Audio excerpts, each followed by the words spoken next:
Upon the ruins of the Second World War, a new international order was born out of a shared conviction and determination to bring peace and prosperity to the world.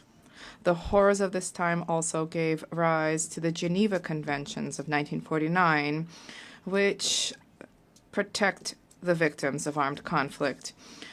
At that time, the foundations for progress and democracy, the rule of law, and the market economy were laid down. Foundations which, despite all the limitations and setbacks, also benefited international cooperation, free trade, peace, and international law.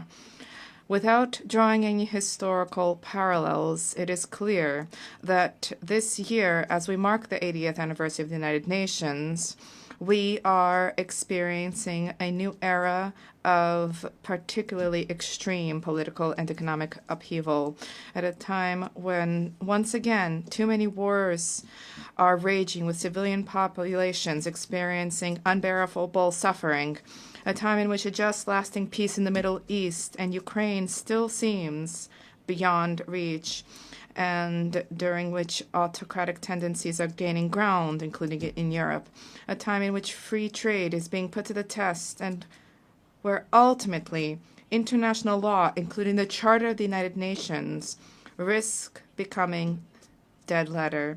These upheavals are not coming out of nowhere. They are the result of developments that, in some cases, date back a long time, in which, in retrospect, we failed to take seriously enough for far too long. We need to be honest with ourselves. These are developments that have no simple solutions, neither at the international nor at the national levels, nor is it enough today to reiterate yet again, merely in speeches, the merits of a particular form of government, the rule of law, international law, free trade, and multilateralism.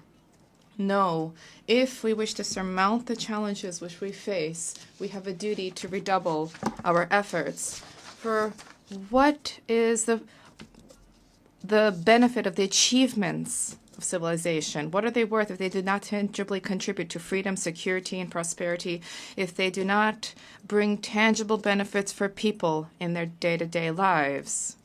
There are two errors which we must not make.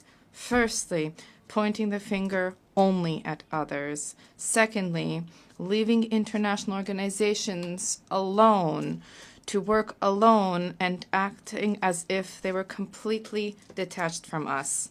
Ladies and gentlemen, we need to begin where we can guarantee freedom and contribute to security and prosperity right now. And generally, this is at home, within our own countries. Let me be clear, this is not about praising national self-interest, nor is this about condemning multilateralism. Quite to the contrary. Switzerland is convinced that multilateralism, international organizations, the United Nations are essential for the peaceful coexistence of peoples, for global economic prosperity.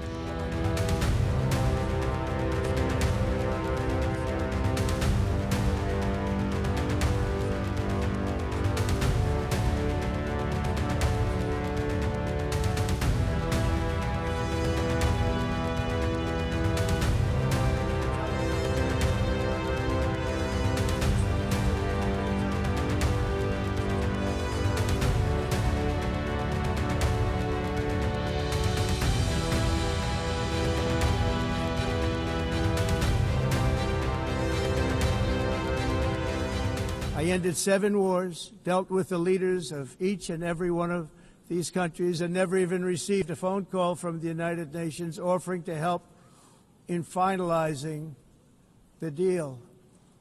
All I got from the United Nations was an escalator that on the way up stopped right in the middle. If the First Lady wasn't in great shape, she would have fallen, but she's in great shape. We're both in good shape. We both stood. And then a teleprompter that didn't work. These are the two things I got from the United Nations, a bad escalator and a bad teleprompter. Thank you very much. And by the way, it's working now. It just went on. Thank you. I think I should just do it the other way. It's easier. Thank you very much. I didn't think of it at the time because I was too busy working to save millions of lives. That is the saving and stopping of these wars. But later I realized that the United Nations wasn't there for us. They weren't there. I thought of it really after the fact, not during these negotiations, which were not easy. That being the case, what is the purpose of the United Nations? The UN has such tremendous potential. I've always said it. It has such tremendous, tremendous potential, but it's not even coming close to living up to that potential. For the most part, at least for now, all they seem to do is write a really strongly worded letter and then never follow that letter up. It's empty words, and empty words don't solve war. The only thing that solves war and wars is action.